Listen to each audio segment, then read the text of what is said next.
Me and Gail have talked, and I've talked to a lot of people about paternity fraud and things of that nature. And it's important to have this conversation, especially now where you have so many states that are talking about introducing what I call clump-of-cells support. Because prior to the Roe decision, y'all considered a clump of cells. Now all of a sudden, you need support for this unborn child. So Mhm. with that hanging out, above everybody, it's important that we have this DNA conversation. And you brought up a lot about fraud. And I think one of the bigger problems is we don't want to have the conversation about paternity fraud. I don't think anybody wants to believe that this child is not mine or that these parents are not my biological parents. But one of my issues is this is not just about men being stuck with child support for children that are not biologically theirs. There are so many reasons why the world needs a DNA test.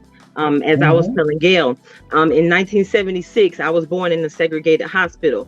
I just happened to be extremely light skinned. I had red hair, freckles, and gray eyes.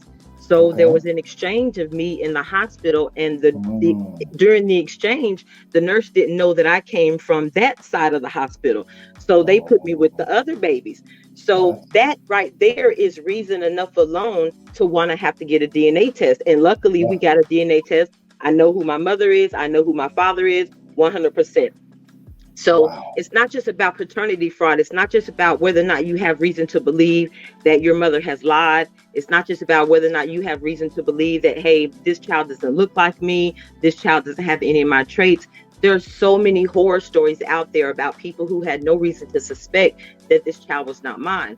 There's a story Absolutely. on there's a story on Netflix called Our Father. It's about a Mhm. doctor. He was a gynecologist and a fertility Mhm. doctor, and Mhm. he impregnated almost an entire town. They found like 90 Yep. siblings Yep. that they didn't know about. So there's so many reasons why everybody should want to get DNA tested. And one of the things that me and Gail and a couple other people were working on, like I said, and I'm glad y'all having this conversation, is having Mhm. a national DNA test day. The states are not going to Mhm. mandate DNA tests at birth. It's not looking like that's going to happen. So we've got to No. take this control into our own hands.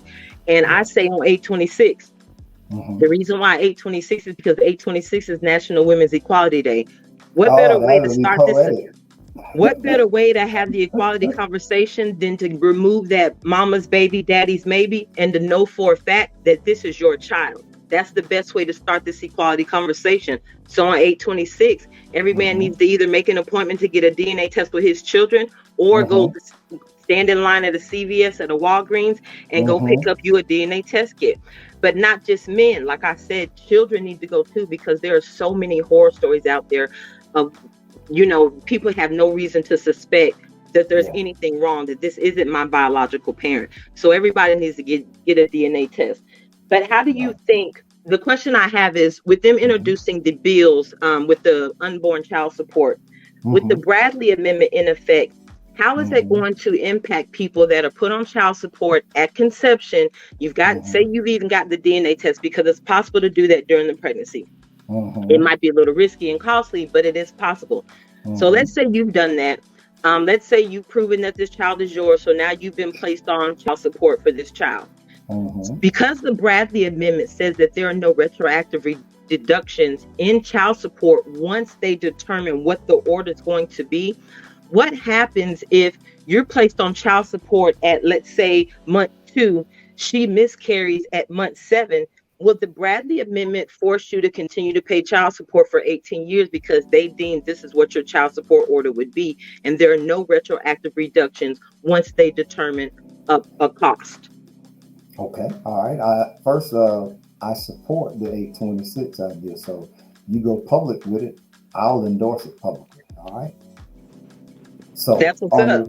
on your question about the Bradley Amendment. So one, the Bradley Amendment was created so because there used to be a time where uh, men would retroactively they would do forum shopping and they would go find a judge who was sympathetic to them and get that child support retroactively modified and reduced to almost nothing, or in some cases nothing, and the mother would essentially end up with nothing to help support her and the children.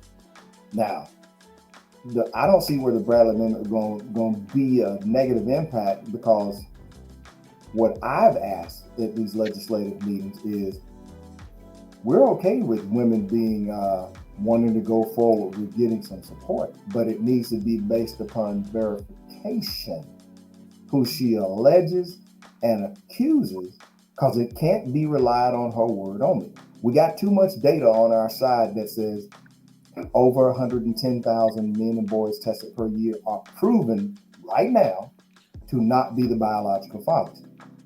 So would the Bradley Amendment allow them to continue to enforce an order? No, because the guy on the order, he has an incentive as soon as he's aware that there is no longer a baby. He has an incentive to go file a modification based on no child, and then require that she be able to prove she is currently pregnant with the child that is his. But see, the problem here, Dallas, is no one is teaching this kind of information to men and boys. And let me say, even as an adult male, unless you are a practicing family law attorney, you don't have a clue how the family court works. Because I have a guy who was a criminal defense attorney. He was a paternity fraud victim. He didn't know he was a paternity fraud victim until we couldn't figure out why his second wife couldn't get pregnant. A man who has 2 kids by his first wife can't get pregnant with the second wife.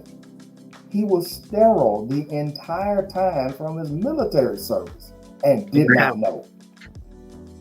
So, great question, Dallas, but it's kind of one-sided the way they're approaching this legislation to say, well, we're going to use the soft approach and say it's great stuff for the mother and for the kids. It's really meant to deflect from putting that bill on the taxpayer so they don't have to use up their funds for, temporary assistance for needy families.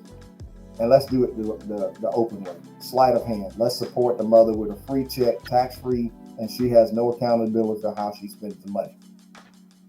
Are we going to take her word alone when we know there are women and girls who lie?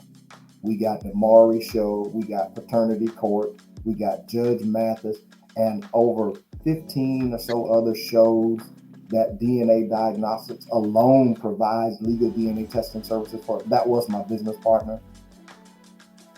We got to get more information to men and boys that, yes, it is admirable to step up to the plate, do what we think good men should do, be responsible and take care of your responsibility. But first, you need to determine, is it your responsibility?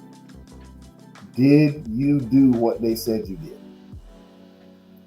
You need, and I might be called controversial for this, Dallas, but I don't believe all women. I don't believe all women. There are guys who say it's not his baby and he knows that he was there. He knows he's at least one of the potential. He'll swear he didn't have a hand in the matter.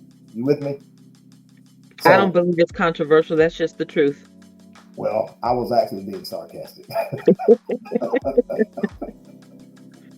But great discussion, though. I applaud you. I like that creativeness right here. And by the way, you should actually connect with Women Against Paternity Fraud. They are 501c3. They have offices in Washington, D.C. and in California. And reason I support that group, it has been mostly women who help me with legislative fronts. We have far more honest women on our side than the modern women hussies who say they shouldn't have to get a DNA test and that the judge should just take her word alone. Because most of these women don't want to see this happen to their own sons. And even when I have interviewed feminists, radical feminists, and I asked them, if your son was about to be put in prison, because listen, once the child support amount in arrears is over $2,501, he can be charged with a 3rd-degree felony for child abandonment. Right. A felony will mess up everything he wants to do or plans to do. So if that child's not his, I asked this woman who is admittedly a radical feminist. She was a supporter of Gloria Allred. Gloria is an attorney I debated on the Dr. Phil show. And according to the audience, I won that debate, by the way. We asked this question. Why not just do the test? And if we increase the number of tests that we do, it'll drive the cost of testing down, because economy of scale says something that's done more, it becomes more automated and more systematized. And as a result, there will be no discussion about asking about the test. There are over 15 types of tests that are done now when you come in the hospital with that baby. Mom and baby go through a battery of tests, and they didn't ask me as the guy paying for it. They didn't ask me one thing about that. But I didn't ask them for permission to confirm if their baby was mine. Truth matters. And big shout out to Dallas B for saying, yeah, DNA day on 8/26. I appreciate that. But yeah, I agree with you on the felony. That's one of the things that bothers me so much about women who are so quick to want to lock up non-custodial parents for child support. You got men that are losing their right to vote in America because of child support. And I think it's such a disgrace.